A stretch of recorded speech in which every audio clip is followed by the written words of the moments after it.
into the conversation. You want to introduce yourself and introduce the Blue Cross Coalition. I like the idea. It's a very cool thought. Cool plan. Yeah, well, essentially, I just I had wrote that after or during the George Floyd protests, and it started out as, you know, a pursuit of justice, but I never stopped at the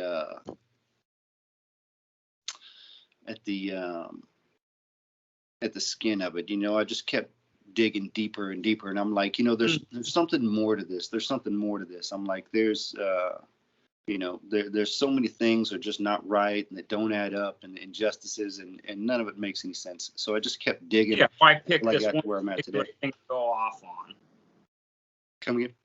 I said, why pick that particular thing to go off on? You know, that's what the entire media did, was they picked that one incident and went off on it. Yeah, I don't think that the media doesn't have a pursuit to solve any problems. They're just looking at, you know, they're looking for red button topics that people are gonna, you know, they're looking for clickbait. So because they're looking for numbers and they're looking for traffic. That's all they're really doing. I don't really see anybody out there offering solutions, and that was another big problem that I had. You know, I thought that after the George Floyd protests, yeah, I was thinking that even eventually, you know what, I don't want to call anybody out by name, but it doesn't matter. I was, you know, really hoping to hear something from somebody, but I never heard any solutions from anybody. They just kept saying, hey, hang tough, we'll get through this. Yeah, all the there was lots of people pushing for defunding the police over it, and we can all agree police are a relatively good thing to have when trained right. Yeah, I mean, they're a necessary element in society, you know, but they're supposed to be the sheepdogs. They're not supposed to be this tyrant group of, you know, a brotherhood separate from, you know, society's citizens. They are supposed to be citizens who care about everybody, not just a select group. Yeah, as with any group, there's lots of them there's lots of dirtbags out there, lots of just mean ass people that you can't really get behind, no matter what group of enforcement you go into, law enforcement, fire department, medical department, you know, hospitals. There's buttholes everywhere. Oh, yeah. If a group of 10 people, there's at least one butthole. Yeah. I remember an old man told me once, he was like, it doesn't matter where you go or what you do to pick your landscape, because there's assholes everywhere, and that's about the best you're going to do for yourself. Yep. And no matter what, there's mean people out there. You know, I think, and I was actually looking back through some of the descriptions and things that I had written, because they never really wrote clear descriptions for each one of the videos, because I was really piecing all this together as I went. I really didn't have time to digest it until I got to the point that I'm at now. But I was looking at it and I was like, yeah, you know, basically instilling this worth or this value into every citizen and allowing them to, you know, to kind of own that to themselves before they even wake up or step out of the door in the morning is gonna, you know, give people the self-worth that they need, that they don't have to go out and search for it every day. They'll already have it. So a level of self-confidence will just rise amongst our people as a whole. And that will in turn, undoubtedly, it will reduce, you know, suicide rates, depression rates, all these psychological problems that we have. Not all of them, you know, but it will put a good but quite a large number of them, yes. Yeah, absolutely. And it's given the citizen the, you know, that sense of value, rather than feeling like this whole no pain, no gain system where you got to go out and bust your brow to, you know, to have a coin in society. It's ridiculous, you know, because none of these millionaires or billionaires go out and break a sweat like half of the common Americans do. So it's ridiculous. And then they're going to say, you know, they're ultra successful because they're smart. I don't think they're that smart. I really don't. Yeah. I mean, we're in the middle of a existential climate crisis, and we have every other billionaire on the planet wants to launch a rocket to space. Yeah, burning, megatons of fuel. It's just, it doesn't make any damn sense. I was like, can we make some progress here before you try to go to space? Fix what's going on here before trying to make a backup plan. Yeah, like what are you gonna do? You're gonna make it to space and not have an Earth to come back to? That doesn't make any sense. Yeah. Have 100 people up there that are needing resources sent to them from Earth, while Earth just got screwed over. You know. Well, Earth. Well, let me see. I think, I had a question on Twitter this morning, and everybody was wondering about the forgiving all the nonviolent crime. And I think the bigger question was, what are they going to do if we just let them all out? Mm-hmm.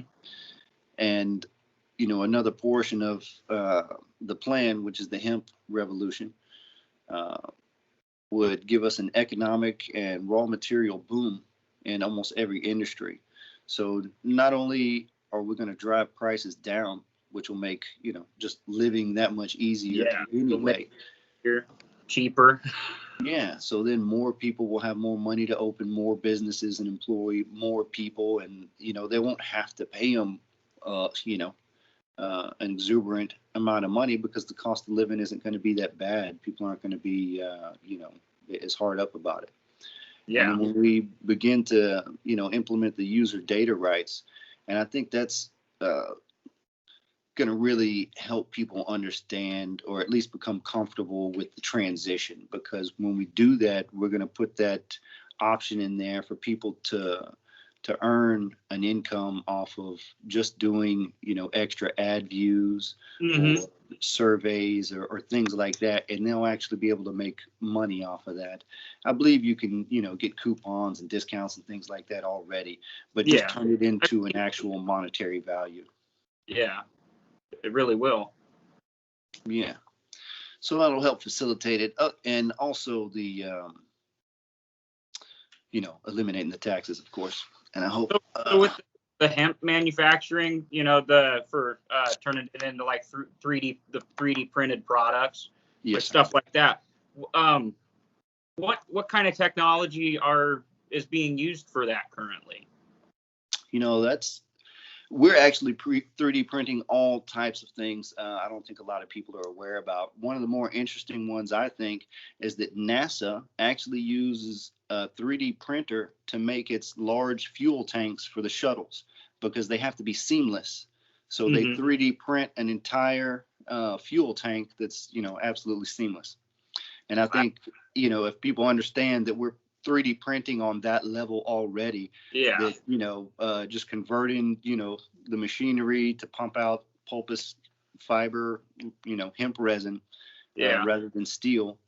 I mean, it's pretty much just, well, especially like that with the seamless gas tank. That's pretty cool, because most gas tanks need to be welded, and most of their seams, they generally need to be welded. So those things are so massive and under such pressure, they can't have any welded seams, because they'll blow out. So it has to be completely seamless. So that's absolutely why they do it. Yep. Yeah.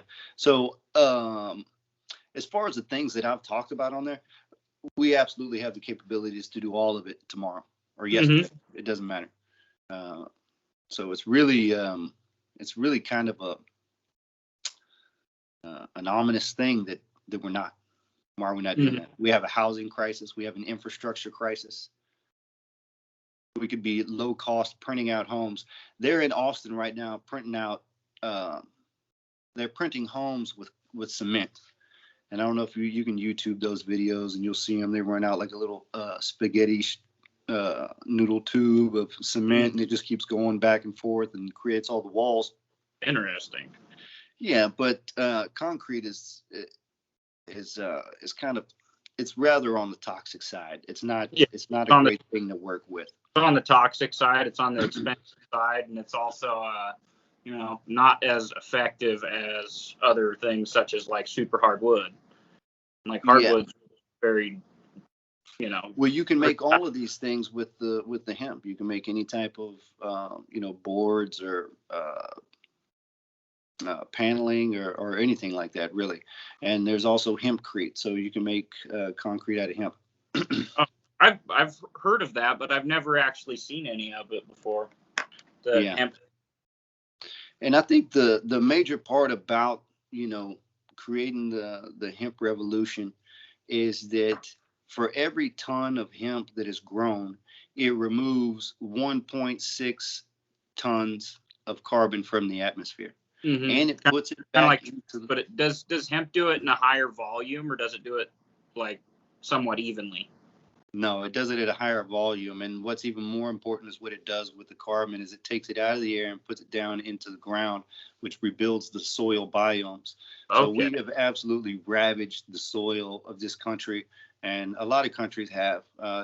Soil degradation. Garbage. Yeah, soil degradation is a big problem everywhere, and it has been for a long time for the abused soils. So being able to give back to that as well as clean the air is just as crucial to our existence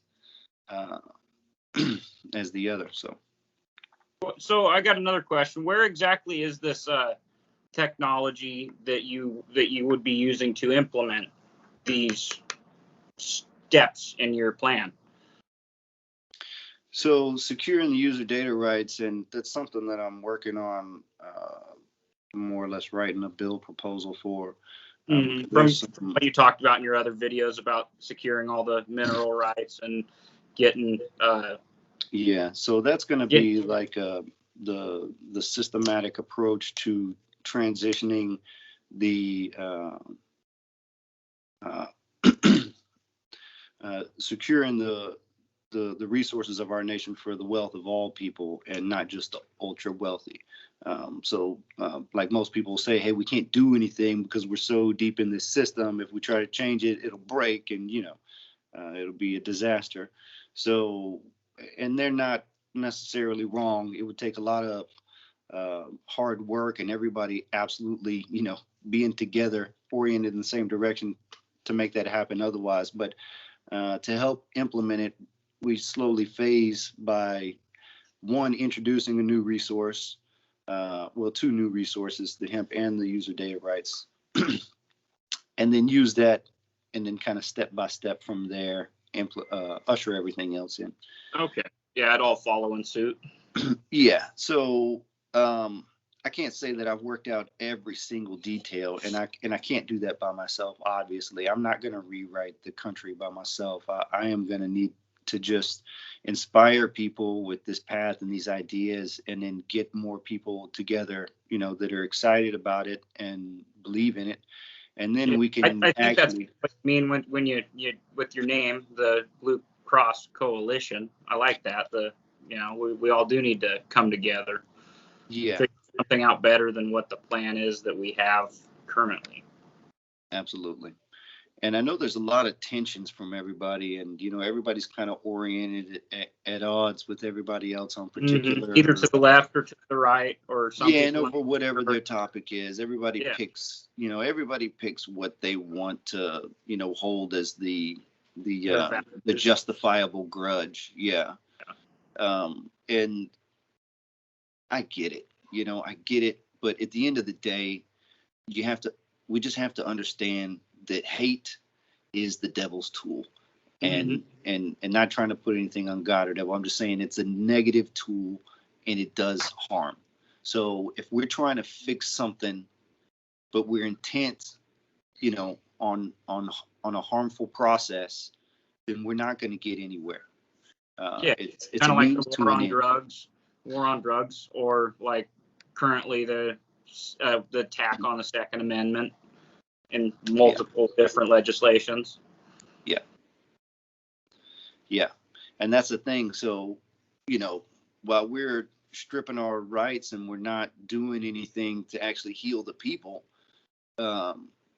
it's got to be understood by all people that, there's amount of, Second Amendment, people that just aren't going to, they're never going to go with that. It's never going to be a go. It's never going to pass. So yeah. we have to be addressing our society in a realistic fashion. And that is what's going to reinstill the faith in the people with the government. Because right now, nobody trusts the government. Yeah, The trust in government is at an all-time low right now in America. So in order to, restore that faith, things have to make sense, We can't look at these and be like, wait, that was like that, and then there was this, and they did that, and none of it ever makes any damn sense. Mm-hmm. Be like, why are we doing this? Yeah, like at a time right now, there's multiple different Christian religions that really believe right now what is going on in the world, all the fire, the destruction, the riots, the virus, there's a list that goes on forever that makes them all think that this is the end. This is Armageddon. This is where the human race is going to either go to heaven or they're going to go to hell. That's what a few different ones think. I have family members that in there's some a great many of them out there. I'm in Texas, so 80% of people here are married to the apocalypse or the end of times. They were like, this is the end of times. The end of times happens again and again and again. Don't get me wrong. Exactly, and they can't take that example by saying, hey, if we quit every time something goes wrong, we just sit around saying, oh, this is the end, and keep throwing trash out the window. Yeah, and we just stop doing that. Being like, hey, we can actually pull this off if we work together. And that's another main point of mine. It's like, hey, let's get rid of that old, archaic way of thinking. We're just sitting around waiting for the end. No, we're really not. We're trying to get to space. And the fastest way for us to get to space is going to be to implement the hemp revolution, clean our atmosphere, create that raw material boom to give us the material to get off of this planet, the resources and the flexibility to get off of this planet and actually develop, some substations or things out in space. Because we to do it at a much faster rate too. If absolutely. Extra step in our evolutionary climb. Absolutely, and I think it's a good thing to do that. I think having some bases on the moon would be outstanding, and I think that if we were able to use now hemp is 50 times stronger than steel. Now I don't think we could use it for the exteriors of the shuttle. Obviously, it would probably burn up. But as far as the other, mechanical interior portions of the ship and things like that, it could absolutely be used. Things you would normally for. Yeah, the great thing about that is that it's lighter than steel. So you have something that's stronger but much lighter. So it just makes it that much easier to either ship more, raw building material things up into space or whatever supplies that are necessary. So it would really. I mean, it would be ignorant if we don't do this. I'd have to say that. And I hate saying that because it's my plan, but it's really, that's the way I designed it, is so that it would just be the easiest thing to just move us forward, to push forward. Well, we've been ignorant. Well, the human race has been ignorant on things like this many times, like the electric car. Many decades ago, if we would have had the electric car way back then, none of us would really have petroleum-powered vehicles today. Most of us would probably have electric cars, just in the advantage we've had over the past couple decades, It's just like when they made the switch from horses to cars, there was a guy standing there with his horse talking about, it's never going to happen. No, not cool. Now, I still see horses going down the road. I am in Texas, but I don't think that that's a common thing everywhere. Yeah. Yeah, we have plenty of people that use horses as transportation here. Up until like 10 years ago, there was one of these towns around here had hitching posts in front of their store. So nice. Yeah, but if I had to tell the wife that I'm going to Houston and I'm taking a horse, I'll have to tell her I'll be back next week rather than I'll be back later today. Yeah. So it'd be a rough ride in this heat also. Yeah. But no big deal. But the point is, new things come and people have to adapt, and some people are uncomfortable with it, and they'll either grow into it or not. But we're going to move forward, and there's no reason not to. And as far as the people being sold on the the Armageddon scenarios, the end of times, we've come too far. What I absolutely have to say to these people is that you have a lot of rights in the world, but you do not have the right to tell me that my children don't have a future because you have a belief system that says whatever. You don't have the right to decide that my children do not have a future. And I absolutely draw the line on that. And I absolutely say that we can succeed if we come together and we just cut the shit, for lack of better words. Yeah, really. With a lot of things, we need to cut it out, as cut it out. Full House used to say. Yeah, I grew up on the Full House. Me too. It was pretty good. But I really do like your plan. It's got a decent foundation already. Just a little bit of legislation and help and whatnot. That, and maybe some possible grants of some sort. We'll definitely push the subsidies towards the hemp industry and make that grow. But I'll tell you, I'm not gonna. I can damn near implement my entire plan without spending an extra penny. Everything will be reallocated in such a fashion that we'd never really spend extra money. We may even spend less money than we're spending with what we're doing right now. Because here's another thing, and everybody wants to swear that, the ultra wealthy are the smartest people in the world because they have all that wealth. But how is it intelligent for the big oil corporations to have definitive evidence in the 70s that carbon in the atmosphere is not going to be a good thing? And they know that that's what their business is putting carbon in the atmosphere. So instead of spending money to develop maybe some mass air filtration towers or things like that, which would have not only have, kept the air clean, it would have got the hippies off their back, and it would have perpetuated their own business. But instead of doing that, they wasted millions, if not billions, lobbying and corrupting our system. Yeah, advertising lies. Yeah, just to be able to keep spewing fumes and stuff for no good reason, when we could have most certainly done better things. So that's not intelligent.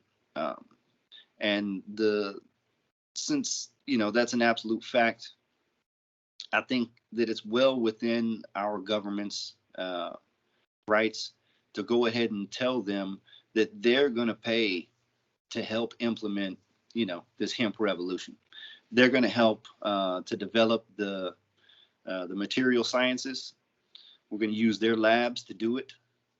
And if they want, and they don't want to be hard asses about it, they can just go ahead and start converting their processes into this, into hemp.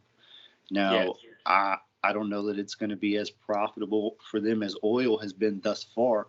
But I don't really give a damn. I don't care about the ultra wealthy. I care about the citizen. Yeah. Mm-hmm. Yeah, people are important. You need all of us to make the whole machine work. Absolutely. And they want to do this against the grain thing, and then wonder why people do have a tendency to be lazy. It's like, well, you make them scratch for crumbs. You put them in a system where they feel valued. They're not going to be lazy like everybody wants to think. That's some corporate propaganda ridiculousness. Every single person still needs to get up and do something and accomplish something just so they have, a good feeling in their heart and in their self.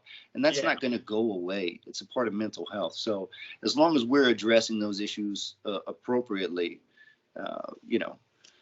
everything will be fine, really. Yeah. No, everyone wants to act like the world, pull yourself up by your bootstraps. Everyone wants to act like that. Well, you know what? It's kind of hard to pull pull yourself up anyways, when you have all these politicians and all these people in the government throwing all these different things your way that you never signed up for. You were just born into whatever country you were in. Yep. You literally have them throwing a river at you and telling you to swim up it. Swimming up it is the only way you're going to be able to succeed. Mm-hmm. That's exactly right. That's exactly right. And that's why things don't go right. That's why things have a tendency to go wrong. And the whole idea behind that is that we're never really going to see any true justice while we are operating under a corrupted system. Period. Everything that we do is going to be, building walls around corruption, trying to funnel justice out of it, which is just not going to happen. Or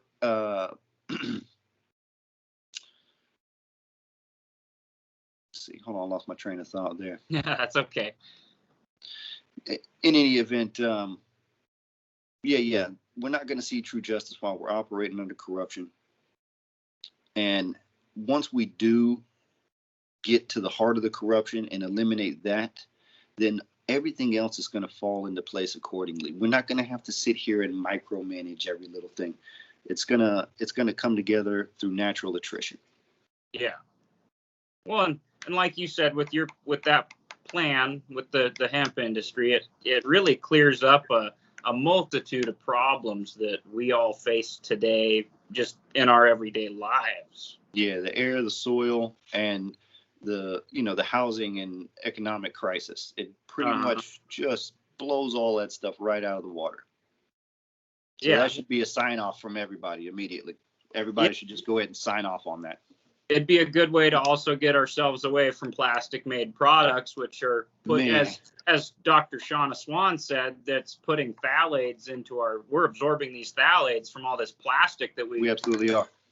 Have, like I got plastic cup right here. I use saran wrap on my stuff in my fridge, which we really don't get phthalates from plastic wrap anymore, but things like TV dinners, for example, lots of people eat those. It's beyond that, yeah. So we're talking about like nanoplastics and things like that accumulate, as a species. We might do a credit card's worth. I forget what they said, every month or so, but they're talking about all the humans on the planet. Yeah. And I'm going to show you this picture on these. Let me get I guess I'll get the name off the product there, but you'll see this. This is for real. I had just a few days ago had fed my children some. I don't think he wants to show it. Had fed my children some tater tots. Anyway, I'll send you the pictures. Okay. You can see.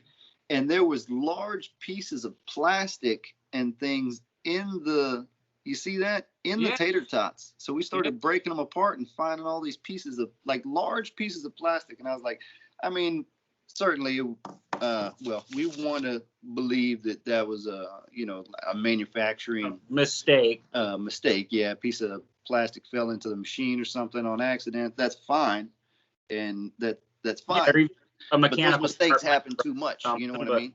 And all I can say is that if that mistake happened and that material was made out of hemp, I probably would have just kept eating them, But for now, I gotta, write a letter to the company. I gotta take it back to the store, get the refund and all that ridiculousness. Yeah. But if our manufacturing, like if those conveyor wheels were made out of hemp, if that grease was made out of hemp, if all that stuff was made out of hemp, like I said, we're just going to keep eating. We're not really going to be like, oh no, this has heavy metals in it. I'm going to die. Yeah, no, it's a completely biodegradable, healthy, like non-toxic product. Absolutely. So there's really no reason that we're not doing it. It's kind of a shame. Yeah. They demonized it. I was talking to a 76-year-old man here in my neighborhood just a few days ago, and he was quoting how when they had come back from Vietnam, they had them cutting down hemp forest and burning it and stuff. And he was saying that the soldiers were getting high off of it and having problems, having psychological problems from getting high off of it and this, that, and the other. And it's just like, man, that is just cold brewed propaganda. And I feel bad because I don't want to break somebody down on the ground that they stand on. You know what I mean? But yeah. So I'll just bring out some of the articles. Those are the same words that screwed the hemp industry, Yeah. 80 years ago. You don't get high off of industrial hemp, so it's ridiculous. No. It's there's no chemical there to appropriate that, rather than just a lack of oxygen if you were just breathing the smoke, and that could happen with anything. it was a big propaganda thing. I can't really remember the name of the guy, but it was a big propaganda thing over marijuana. They called it marijuana is when they changed it. It's like that was what they were calling hemp. The devil's lettuce.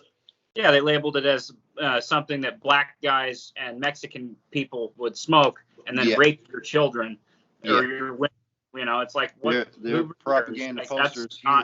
That's not even what it is. That's how they did it in Texas by saying that Mexicans were smoking marijuana and raping white women. Yeah. That's terrible propaganda. Awful lie.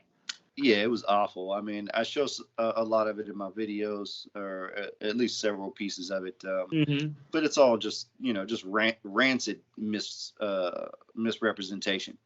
And I'm more to the tune that marijuana was never the target, because they're legalizing marijuana now, and they're still not they're still not talking about hemp like they should. Yeah, it was a big forest guy. He was a tree. The paper. And he didn't like the thought that they could use it for wood and paper. Yeah, exactly. Yeah, so he demonized it, and I think that absolutely, hemp was the target. Marijuana was never the target. It was always hemp, and not just that for the paper industry, but really for the entire economy, because we can't they can't sustain the material scarcity ploy and keep saying, hey, there's not enough. If we have some plant that's of exuberant abundance and is able to be used in every industry that we have, there's no way we could be like, there's just not enough. There's more than enough. How quickly hemp can grow, right? Something like that. 10 or 20. Yeah, so in comparison to trees, you grow just acre per acre. First of all, just keep in mind that it takes anywhere from 20 to 100 years to grow an acre of trees up to the size for whatever type of sized lumber that they're planning to get out of it. Yeah. So hemp grows in about 12 weeks time. But not only that, per acre, you get 4 times the pulpous fiber out of hemp that you do from trees. Wow. And you get it 3 times a year rather than once every 20 to 100 years. Right. So if you're getting 4 times as much, 3 times a year, that every year you're getting 12 times as much. But you're getting that for 20 to 50 years already. So for during 50 years that it's going to take those trees to grow, you're going to have produce 600 times as much pulpous fiber from hemp than you did from that 1 acre. So at 600 times the rate of production, we could absolutely just eliminate any, economical problems, housing crisis, all of it. And you can use hemp to make sheets, beds, pillows. So right now the hospitals don't have enough beds, sheets, and pillows.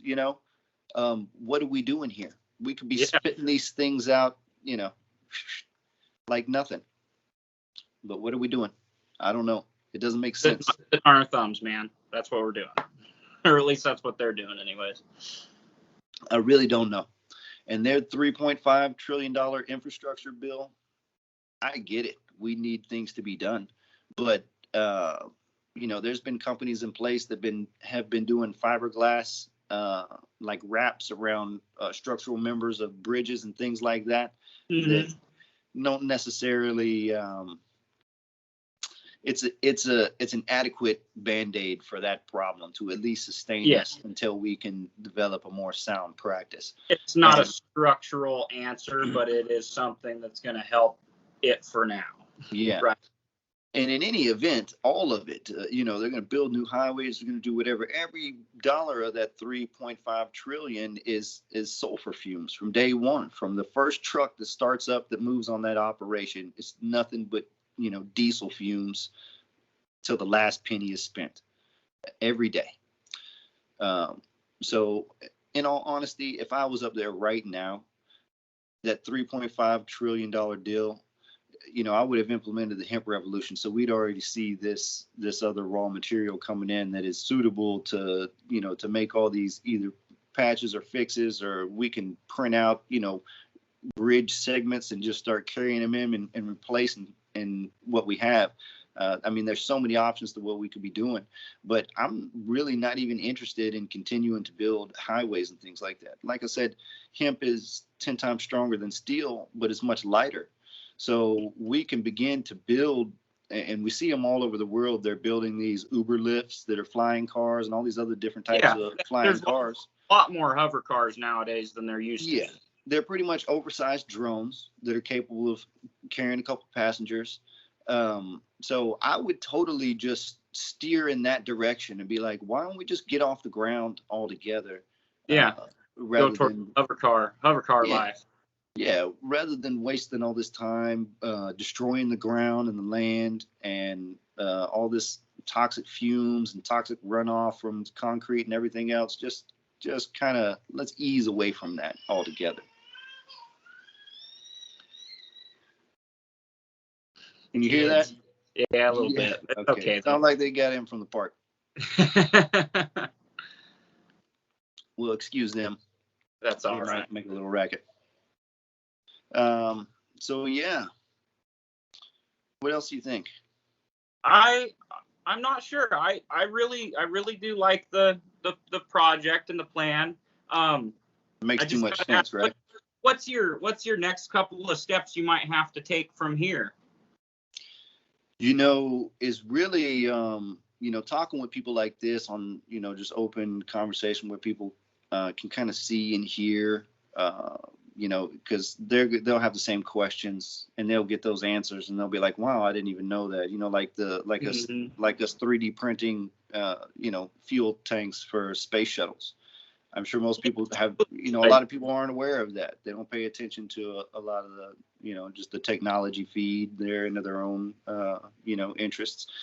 But it's absolutely out there. So everything that I'm talking about, we could have been doing last year, honestly, if not earlier than that. And what legislation might you have to encounter further from where you're trying to move towards?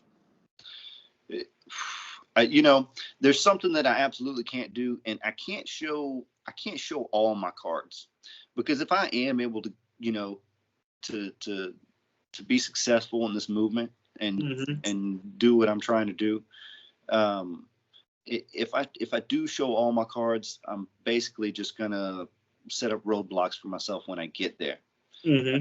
So the only advantage I have right now is that I don't reveal a couple of the more crucial steps, but it's absolutely feasible. That's all right. I do understand. Yeah, but it's not a big deal. I mean, you get the whole thing. It's totally feasible. What I was getting at with the whole,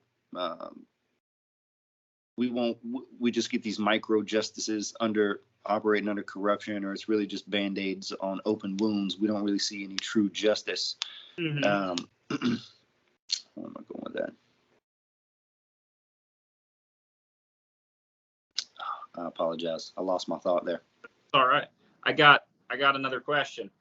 So what was the first thing that actually made this click in your brain for you? Had you worked on something, involving that type of work, or had you just, thought about it over time? I got as far as my education level, it's not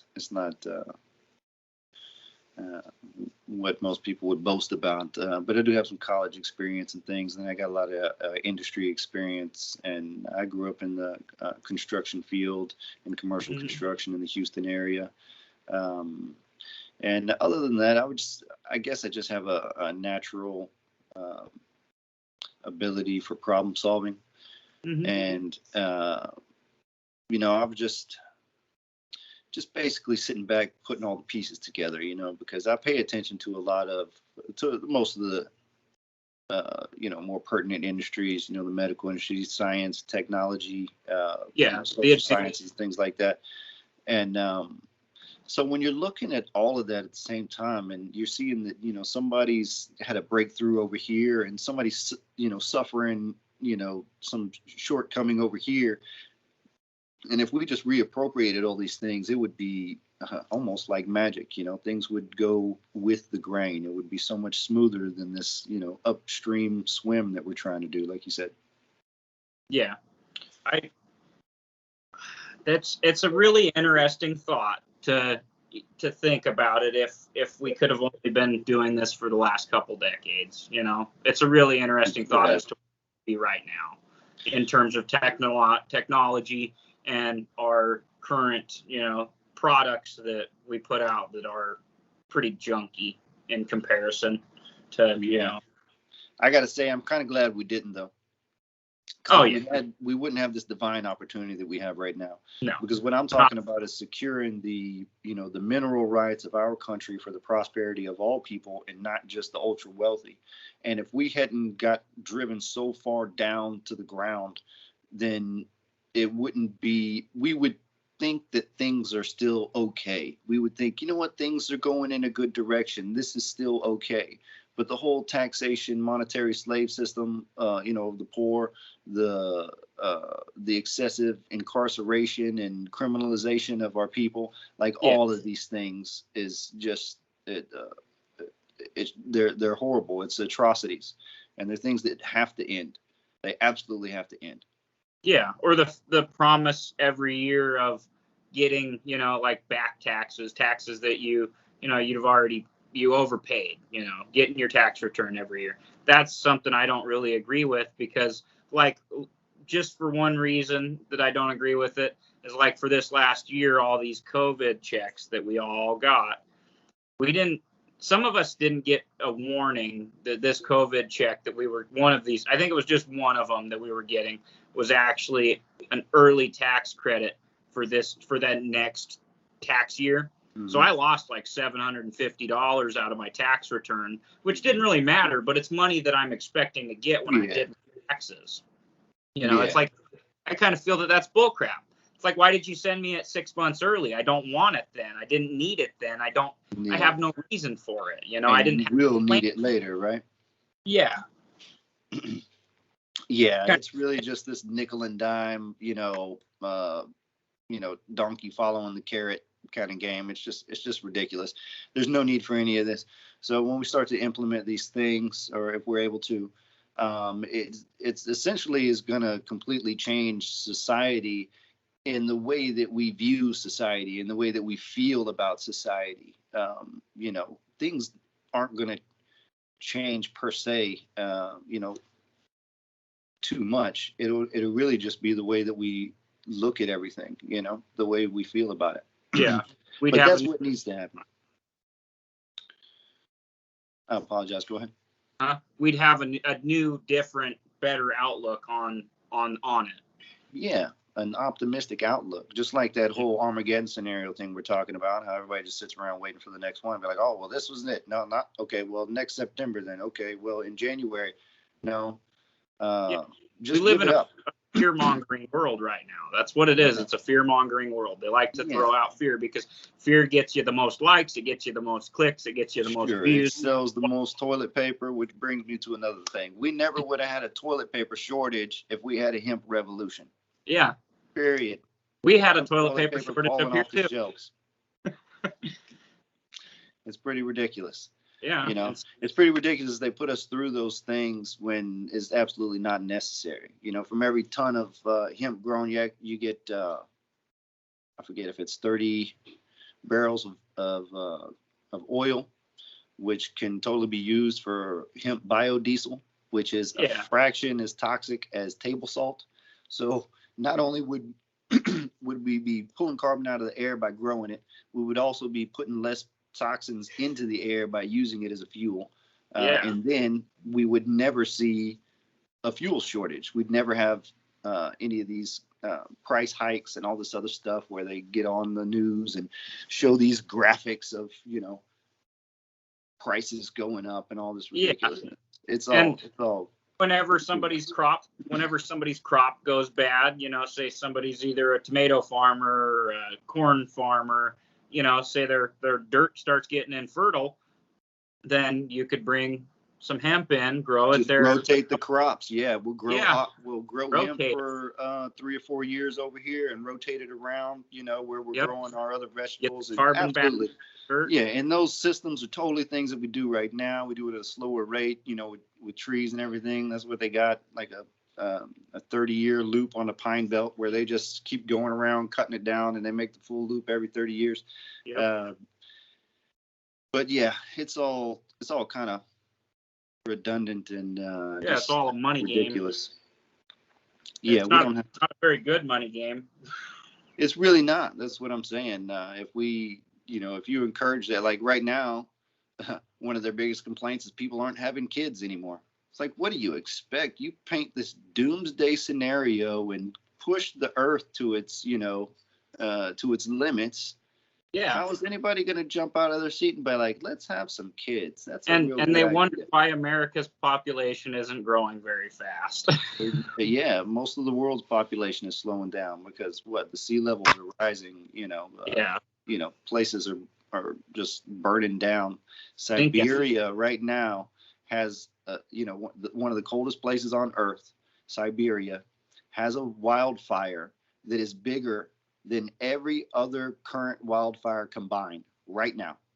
Wow. Right now. Every other they wildfire have the ground for it, so. Say it again.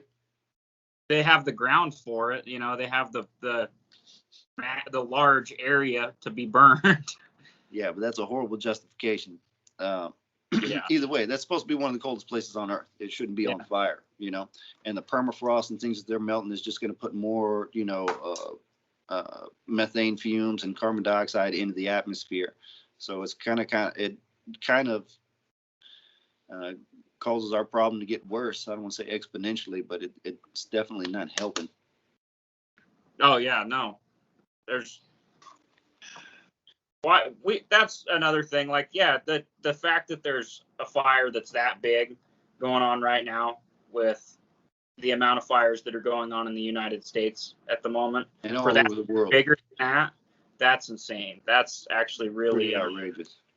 Yeah. But and the fact that, like you said, we could have been doing this hemp thing decades ago, and it would have, revolution all of this. World, but you can do that. I don't think that we're too far gone at all. I think that we just need to, get over the BS, kind of quit listening to the rhetoric and the propaganda, and actually, follow the science. And we can totally pull out of this. And, and that's another thing about this movement is that it almost literally fixes every problem we have, because not only will we help fix America, is that we can help, in some fashion subsidize or maybe remove tariffs or something from, our Central American neighbors and our South American neighbors, and help them begin to farm hemp and create products and everything else, so they can also contribute to cleaning the air and repairing their economies and their homes.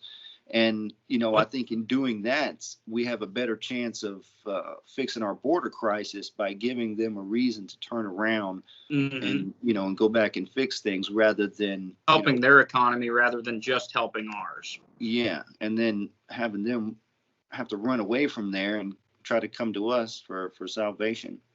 And I'm not saying to turn people away or anything, but I'm definitely saying that if we want to fix that, we need to give them a reason to go home and not just say, hey, go home, because there's a significant reason that they left, and that's not going anywhere. They're trying to escape atrocities. That's all they're doing. Yeah, and, absolutely.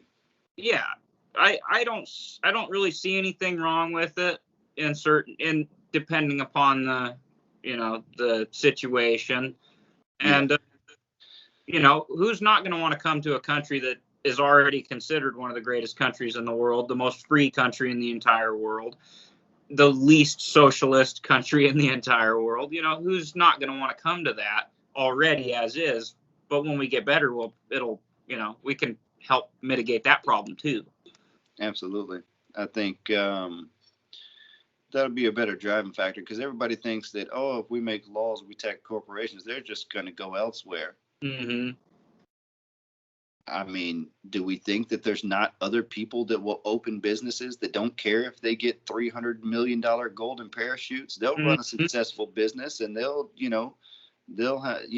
work up to, make that amount of money in their lifetime or something, but the greed for a small amount of people and that allows everybody else to suffer is just beyond ridiculous and unnecessary. Greed is one of those things that's beyond me. I was raised a person that was, to be somebody who's giving, caring, and loving. You're not, the three worst things you can ever be is a thief, a liar, and a cheater. Those are the three worst things you can be. And I feel like that was probably one of the greatest things that was ever put upon me as a child, to be parts of my mantra, my person, who I am. Absolutely. It's fantastic. Selflessness. Absolutely. Yeah. My son asks me what's the difference between a good and a bad person. And I always tell him that a bad person is somebody that only thinks about themselves, and a good person is somebody who cares about everybody. Yeah. Yeah. And that's one thing we all have, especially people who are giving. They have a hard time differentiating when are you giving too much, when are you offering too much. There's no such thing as necessarily offering too much, but how much food are you going to take out of your mouth to put into someone else's mouth who doesn't even care that you're doing it? Yeah, on that note, and that's a whole material scarcity thing. There's not enough. We have to keep for us, or have to take care of my family. I don't have enough to take care of other families. Very tribal mentality. Yeah, it's very limited, and it's a dead end road. Also, it's like the whole Armageddon scenario. Yeah, I'm gonna stockpile everything I'm gonna need for the rest of my lifetime, and then we're gonna head off into this Armageddon scenario, and I'm going to be successful. I'm like, you're not going to raise generations of people off of your stupid little bug out plan. I'm like, get out of here. Yeah, you're going to come back and we'll all have flying cars. Yeah, that's what we need. We don't need to be holed up in little holes around the country with 5-year cornflake rations. I mean, it's kind of ridiculous. Stop being afraid, and we need to have, like you said, have faith, have a little faith in God, and we need to have especially faith in ourselves as humanity, because if you can't have faith in yourself, how can you have faith in something you've never seen? Yeah. That's another part of the building the subterranean structures and creating, not just fallout zones, like somewhere where we go hunker down, but places that are actually livable, spaces that have, that are self-sustaining, to whatever degree. And our technologies are getting much and much better. So these things are going to come to fruition, whether we're utilizing them or not. So I'd say we should be absolutely utilizing them as much as possible. One of the things I think about a lot is, you've seen the movie Waterworld, I assume, right? You've probably seen that with Kevin Costner. People are talking about global warming like we could see Waterworld someday. We probably could, with the way that the globe is warming, the way that they say that, how quickly the water's going up. But if you see that as a problem, if some people see that as a problem, why don't they initially go and nip that in the bud? Oh, well, start building structures that would be capable of withstanding water, like you float, say the water starts to rise in Florida, why don't you just start building houses so that they'll have the structure capability of just floating on top of the water? Your entire porch and everything was to lift up. That brings me to find a solution instead of bitching about it. Yeah, that brings me to a good point. So when I'm talking about these green cities and I show these pictures and things, and I need to give credit to the Venus Project, because that's where I'm getting those pictures from. And Jacques Fresco is actually a guy who designed all these things way back in the 60s and stuff. And it's actually pretty remarkable. But the way that he was building the little houses for the models and things in his home is actually something that we can do on a large scale with hemp right now. So the same way he was building those things as little crafts, we could actually build them as, feasible homes today. Oh, yeah. But aside from that, if you look into the Venus Project, you'll see all these different, ways that he was talking about building, cities and things like that. And you'll see ones where their entire cities just built, on the ocean. So floating cities all together. So that would be absolutely possible. And once again, with the hemp, we'll be printing these things out, and they're lighter than steel, so they're lighter than steel and 10 times stronger. So we can absolutely build all of this. And I would encourage anybody to go look at the Venus Project and see everything there, because all of that, everything that's there, we're absolutely capable of yesterday. And there's really no reason we're not doing it. Yeah, I don't know why we're not doing it either. I don't know. People are stupid, especially people in power. Well, they're all, there's a level of corruption. There's a level of, threats and payoffs and things I don't care. And then the propaganda that people have been fed for so long that, it's just, they're conditioned is what it is. So when I have these discussions with these people and they're conditioned to believe in things, it really doesn't take much to change their mind when you show them a little proof. Like they were like, oh, how are we going to 3D print houses? I'm like, well, we're already 3D printing houses. Yeah. And how are we going to 3D print, structural pieces for skyscraper type buildings? I'm like, we're already doing things like this. They 3D print a fuel tank that's 5 stories tall.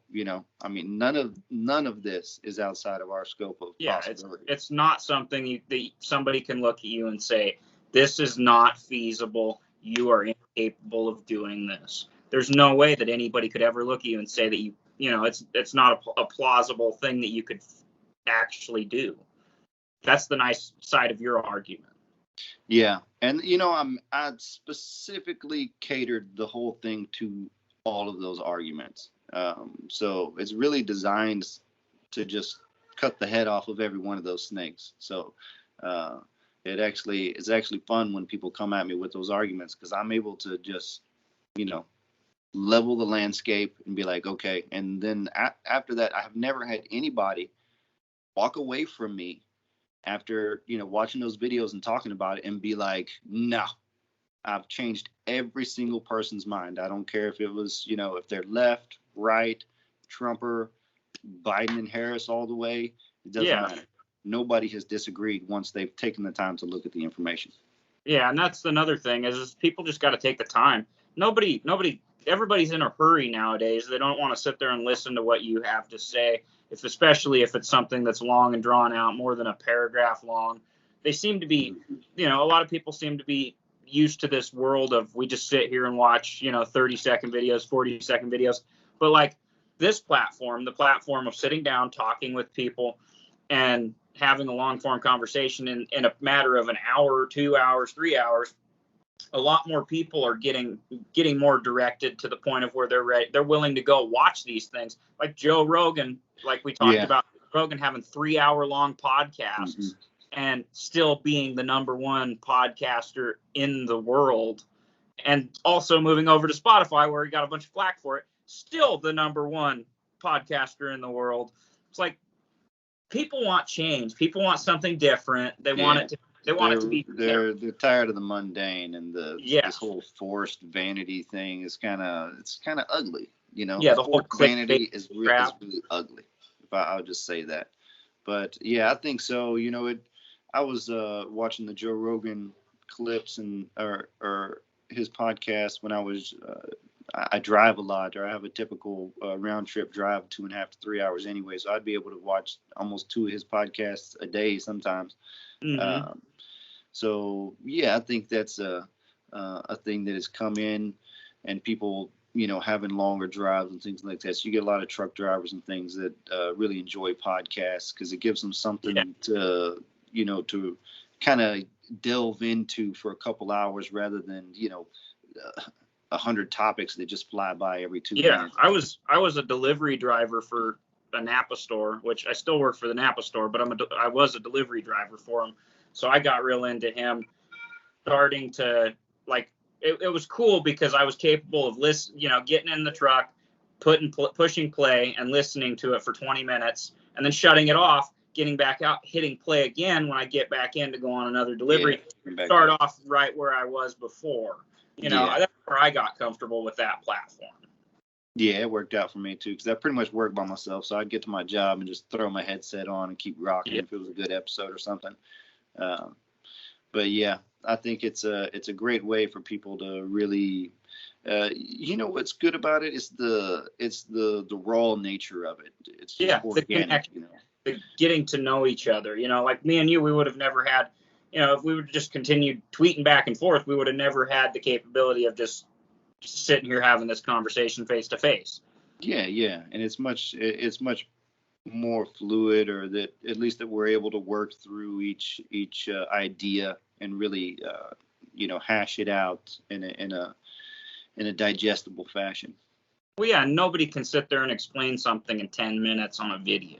They can't explain their whole plan of anything. Yeah, no, it's rough, man. I'll tell you what, pretty much every sentence that I say in any one of those videos, I could speak volumes on any one of them. We could sit and talk for days about any single sentence in those videos. So it's real hard for a lot of people to digest. And I try to word everything specifically, at least in a way that it can't be, or at least it will make it harder to get lost in translation. If you get what I'm saying. Easier communication is better. Yeah.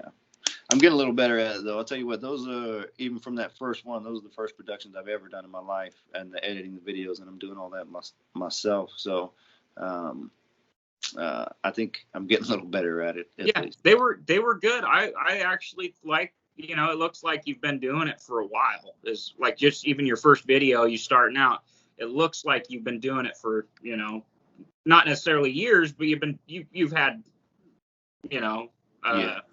some training. That first one was actually like a third version of that first one, and I had erased the other two because I didn't want it to be confusing. I didn't want people to come on the channel and then see 3 videos and start watching them and be like, well, this is the same thing again. So I got rid of them just so they're not cluttering up the way. But essentially, it's still the first stuff that I've done.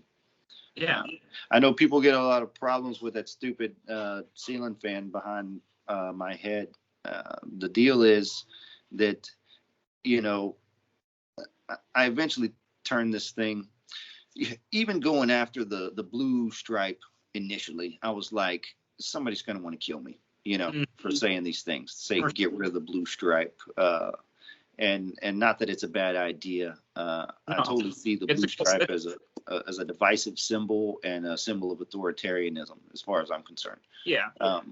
And I didn't want to show too much of my wall plan behind my house, or have them be able to go online, because people can do that and kind of figure out where you're at. And I think if someone really wanted to, they'd easily be able to find out where I'm at. But I was just trying to do things to deter having crazy people run up on my doorstep or anything like that. And then I just, like I said, I keep my head in front of the light so it's not shining in everybody's eyes. But I'm trying to set up another room in the house as a kind of production room, so it's a little more adequate for the message.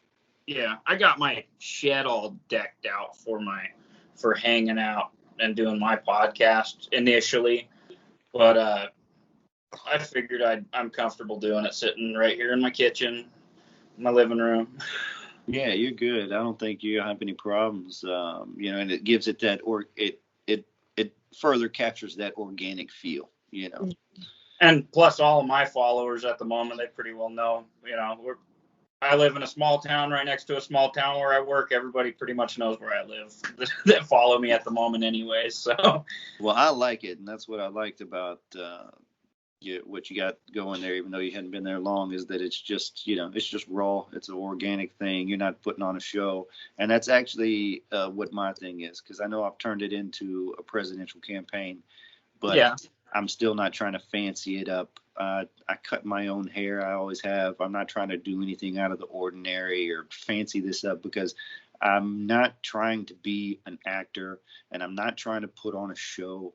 I'm bringing an authentic message, with a sincere ambition, and I have no intention to really spruce this up any more than I did. Yeah. If I went national tomorrow and they were like, "Hey, let's spend some money on some banners and some scaffolding and this, that, and the other," I would say, let's spend half of that and give the other half to some people. You know what I mean? Yeah. Let's feed somebody. I don't give a damn about banners behind my head. People are going to listen to the message, and they're going to understand the importance of it. And I don't need a bunch of vanity to carry me. I think that it's that important if people will pay attention. Yeah, that's one of the things I liked about you is you're very genuine. You seem very genuine, and you're soft spoken. You explain things very well, and I don't know. You seemed like the right person to sit down and talk with when you were saying we should work, collaborate, and I appreciate it.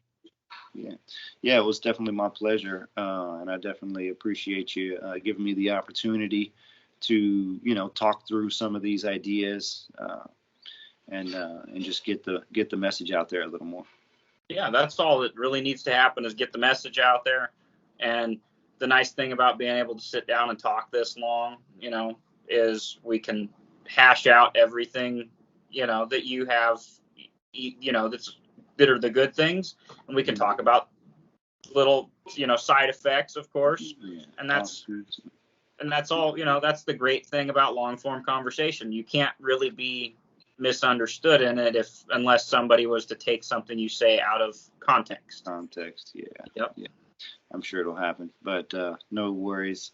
I got a lot of faith that, I expect opposition and everything, and but I have some faith that once people realize that, once again, that it is a sincere ambition and that it is absolutely feasible, that they'll shed hesitancy and they'll want to be on board for the possibilities of a better future rather than sitting around waiting for the next Armageddon. I mean, that's so yes, I don't want to say outdated. It's just so old and boring at this point. Can we stop doing it? Let's Let's stop waiting for the asteroid to hit us.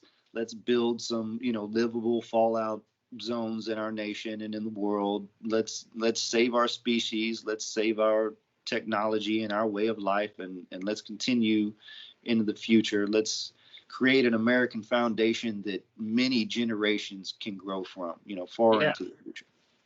Definitely. That's an important thing, is to make sure that no matter what, I do have some fears about that because I live really close to Yellowstone volcano. The volcano. Yeah. Whatever the major volcano over there. Yeah. It's the super volcano that's over there. But it's kind of a worrying thought to think about. Most of the continent being taken out by something that's just that. Just a catastrophe like that. Yeah. If we had feasible fallout shelters like that, or even not necessarily a fallout shelter, like you said, fallout communities that are just livable spaces in our country, not so where we're not just hunkered down and everybody gets a closet to be in, but there's room to play, room to do things. There's still plants growing, things like that. And as far as we're having water shortages everywhere anyway, so we really need to be converting a lot of our produce, our farming into these warehouse farms and these aquaponic warehouse farms, because they absolutely conserve tons and tons and tons of water, because they just recycle the water rather than letting it go. Yeah. But if we're already having these grow warehouses and things like that, and we're implementing these directly into the green cities, if a major volcano did go off and block out the sun for a couple weeks, we would still be much closer to sustaining, and getting through it than we are right now. Because if we absolutely are dependent on the sun's light for our next season of crops, that's going to be a big dent in that plan. Yeah. not only is it vital for the next season of crops, but we all need vitamin D too. Absolutely, especially right now. Yeah, needs it to survive. Yeah, but yeah. Well, I'm happy about it. Yeah, I really like your plan. You have any more to say on how you came up with this idea? And yeah, I can't think of any more pertinent points at this time. I think we covered most of it. I think getting a general idea out there about the reversing the tax system and fixing the environment and those are all very key things that we talked about. Yeah, repairing the social injustices and all these things. Yeah, I think we're good for a off the hip right. podcast. But you want to call it a podcast and we can talk later next time, or? Yeah, that's fine for me. And what we'll do is, we'll just pay attention. I'll pay attention to the questions that come through a little more frequent and write those down, and we can hash out some more of that later. But I think we got the general idea out there. Yeah. People can look into it a little bit for themselves. If you don't mind just putting a link to the channel. Yep. on your I'll put a link to your channel, and this will be going up on Spotify, on my Spotify and my YouTube, and I'll post it on my Twitter and my Instagram as well. All right, perfect, man. It sounds great. I'll be putting it on all 4 of my platforms. Nice. Yeah, I need to. I'm not very tech savvy with all this stuff, so I really need to, branch out and get a little more in tune with it. I go on Spotify, and I get that. I'm capable of doing that through a website called Buzzsprout. Mm-hmm. And you just upload your Buzzsprout link to Spotify, and you can go and you can apply to like Apple and Apple Play, Amazon Podcast, Apple Podcast, Spotify. You can go upload them to all those different things through that website. It's pretty cool. But it's great talking with you, Michael. Yeah, it's my pleasure, brother. Again, I'm really happy to have met you, and I've enjoyed our conversation very much. Yeah, I'll look forward to the next one, and I wish you luck with your podcast there also. Yeah. I'll look forward to seeing you back in the Twitterverse and everything else. Yeah. Oh yeah, I look forward to seeing you again on this show sometime here within the next couple weeks. Yeah, absolutely. We could definitely revisit every few weeks or so. I'm happy to whenever you like. Yeah. All right, brother. Well, thank you. Perfect. You're very welcome, man. Have a good one. You too. Bye, everybody.